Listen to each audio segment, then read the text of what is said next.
Sızanaqlarınızı sıxmayın. Çünki siz onları sıxdığınız zaman gözənəkləri zədələyirsiniz və yerində sağalmayacaq izlər, çapıqlar, dəliklər buraxırsınız. Və yaxud siz onları sıxdığınız zaman onlar daha dərinə batır, nəticədə də çıxmır, düyünlənir, qalır. Ondansa məni dinləyin. Çünki indi deyəcəyim sadə üsulla bütün növ akneye, sızanağa, pirşiyə son qoyasınız. Amma əvvəlcə ekrandakı ürəyi qızardın və profilin üzərindəki plus işarəsine toxunun. Deməli, nə edirsiniz? Ya yaxınlaşırsınız aptekə aknesil plastır alırsınız.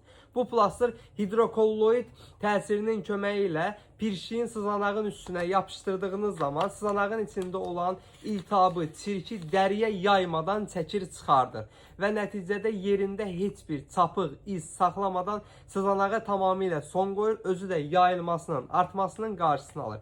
Dəri rənginə uyğundur, şəffafdır, rahatlıqla yapışıb kosmetika da çəkə bilərsiniz, krem də vura bilərsiniz, heç nəyə ehtiyac yoxdur. Adamın üzündə bilinmir ki, nəsə yapışdırılıb. Ölkənin bütün apteklərində var, olmasa əzzaçılarımızdan xahiş edin, aknesil plastırı zakaz verib gətirsinlər. Bu cür faydalı videoların davamı üçünsə məni mütləq takip edin ki, sağlamlığınızın qeydinə qalan əzzacınız bal oğlanla hər zaman sağlam qalasınız.